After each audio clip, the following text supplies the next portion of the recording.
बृहस्पति देवता की जय। विष्णु भगवान की जय। बृहस्पतिवार व्रत कथा। प्राचीन समय की बात है। एक बड़ा ही प्रतापी तथा दानी राजा राज्य करता था। वह प्रत्येक गुरुवार को व्रत रखता तथा पूजा करता, परंतु यह सब बातें उसकी रानी को अच्छी नहीं लगती थी। वह ना व्रत करती और ना ही किसी को एक पैसा दान में देती। राजा को भी ऐसा करने से मना किया करती थी। एक समय की बात है कि राजा शिकार खेलने वन को चले गए। घर पर रानी और दासी थी। उसी समय गुरु बृहस्पति साधु का रूप धारण कर राजा के दरवाजे पर भिक्षा मांगने आए। साधु ने रानी से भिक्षा मांगी तो वह कहने लगी, हे साधु महाराज, मैं इस दान और पुण्य से तंग आ गई हूँ और आप कोई ऐसा उपाय बताएं जिससे ये सारा धन नष्ट हो जाए और मैं आराम से रह सकूं। साधु रूपी बृहस्पति देव ने कहा, हे देवी, तुम बड़ी विचित्र हो। संतान और धन से कोई भी दुखी नहीं होता। अगर तुम्हारे पास धन अधिक है तो इसे शुभ कार्यों में लगाओ जिससे तुम्हारे दोनों लोग सुधरें। परंतु साधु की इन बातों से रानी खुश नहीं हुई। उसने कहा, मुझे ऐसे धन की आवश्यकता नहीं जिसे मैं दान दूं तथा जिसको संभालने में ही मेरा सारा समय नष्ट हो जाए। साधु ने कहा, यदि तुम्हारी ऐसी इच्छा है तो जैसा मैं बताता हूँ तुम वैसा ही करना।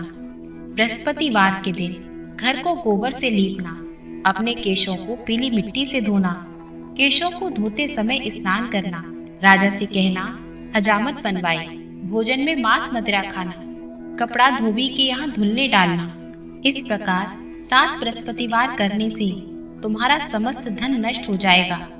इतना कहकर साधु बने बृहस्पति देव अंतर ध्यान हो गए।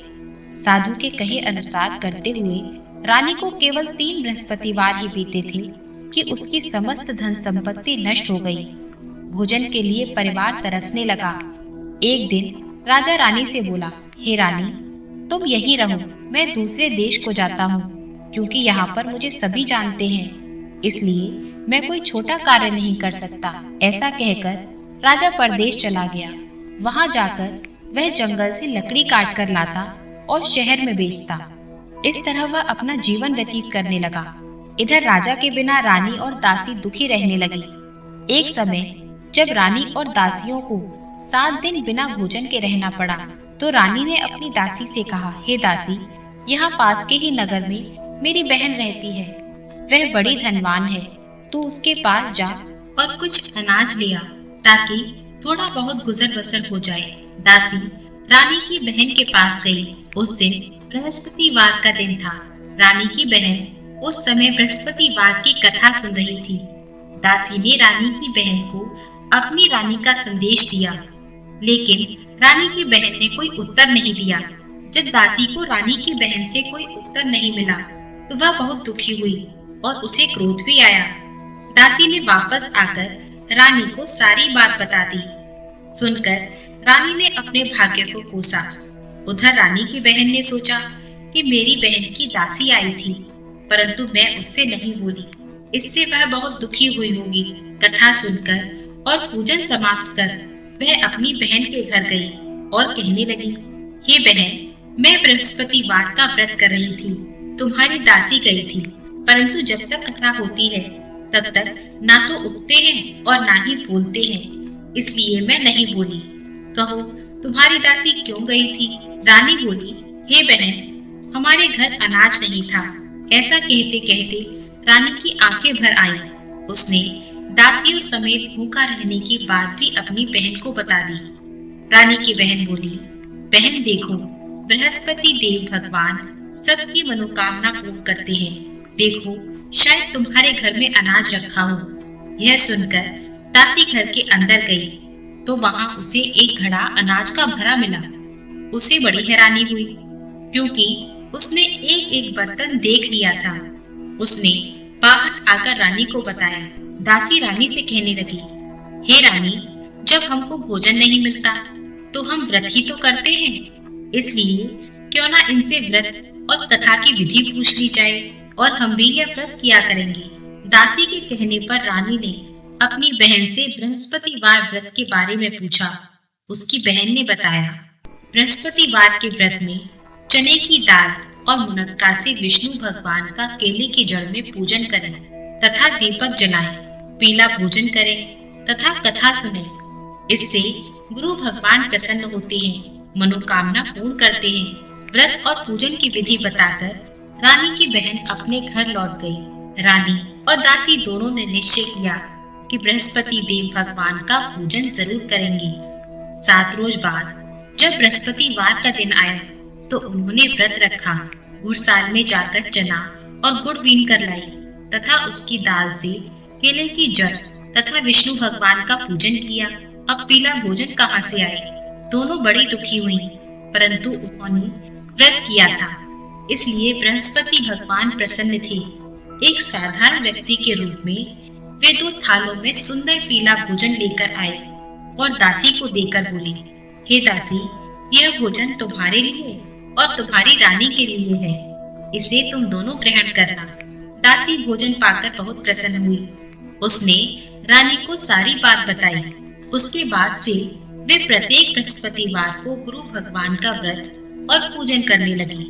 बृहस्पति भगवान की कृपा से उनके पास धन हो गया, परंतु रानी फिर पहले की तरह आलस करने लगी।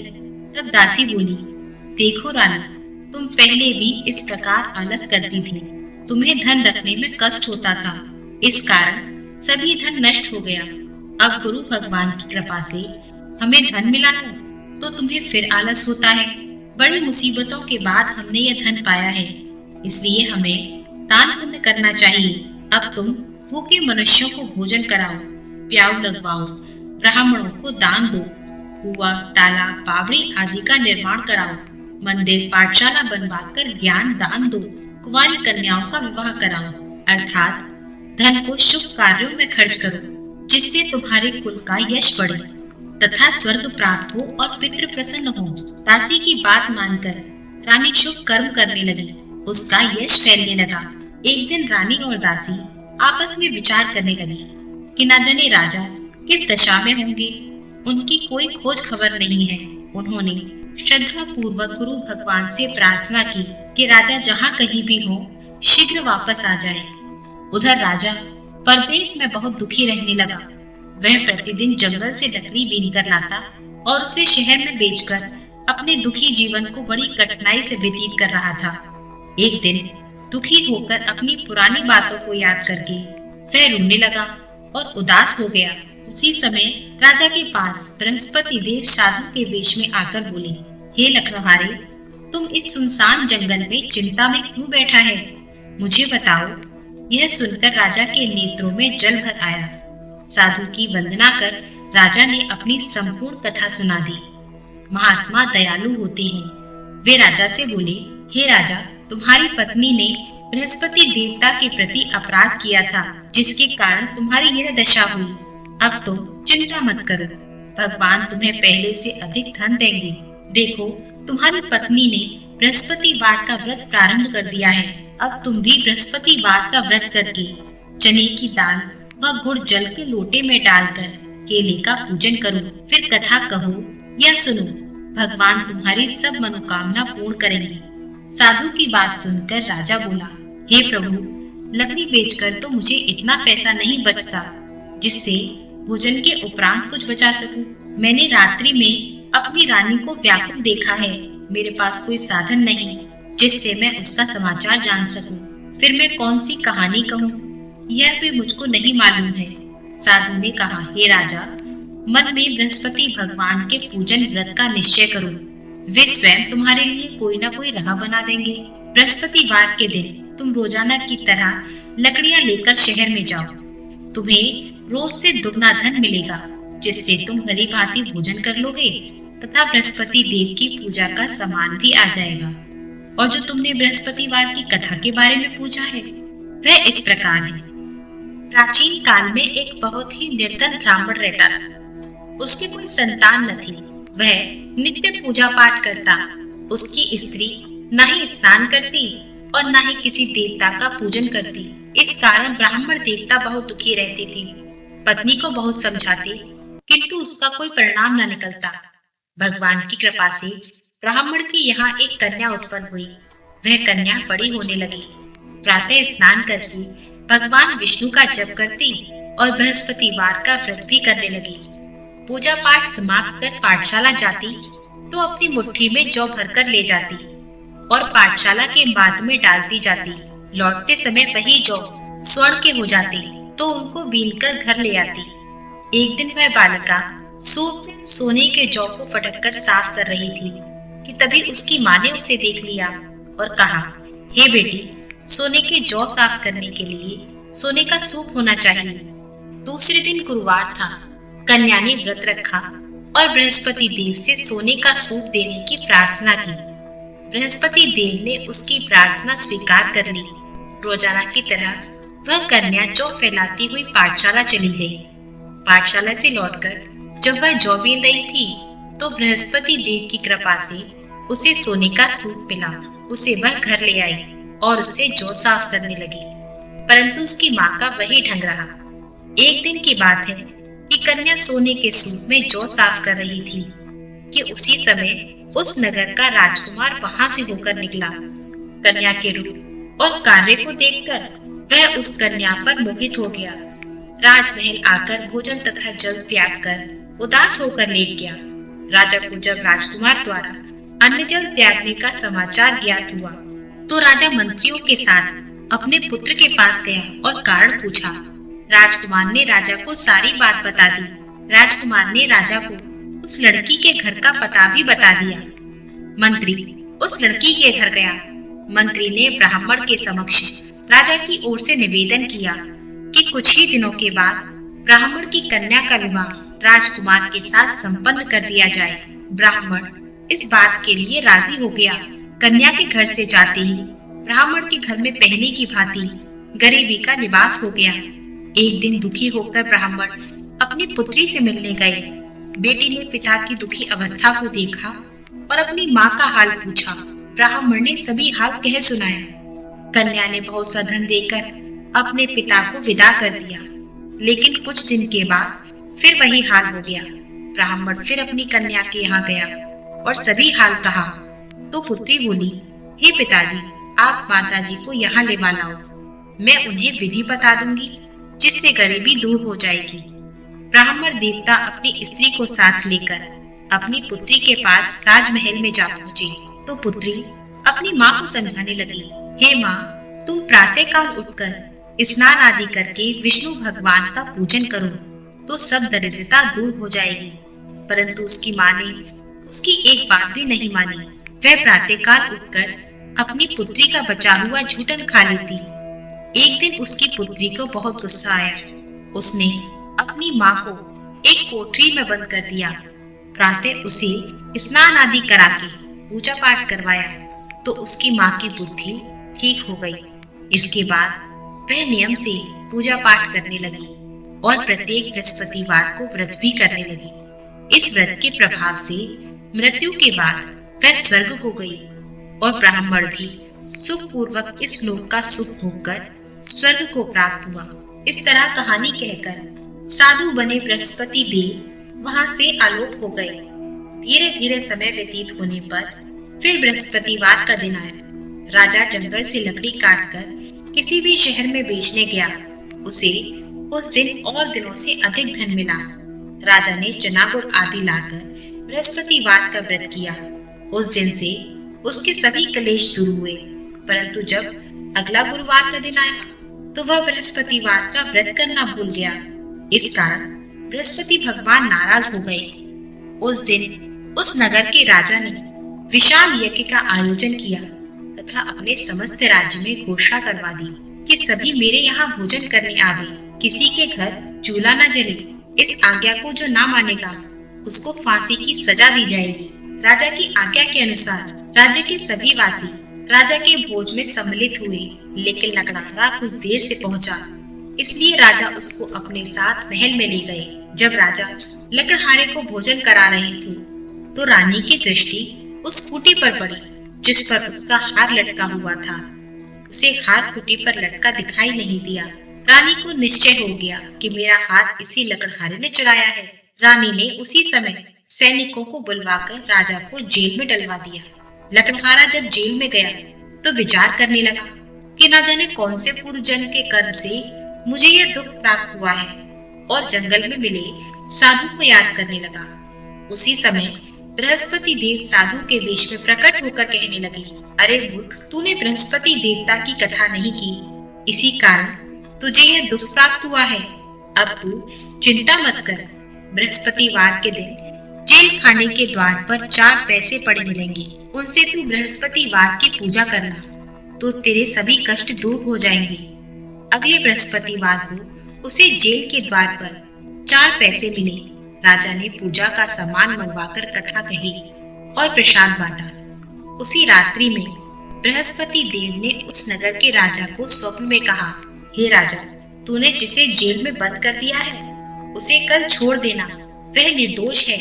राजा प्रातःकाल उठा और खूंटी पर हार लटका देखकर लकड़हारे को बुलवाकर क्षमा मांगी तथा राजा के योग्य सुंदर वस्त्र आभूषण भेंट कर उसे विदा किया। गुरुदेव की आज्ञा अनुसार राजा अपने नगर को चल दिया।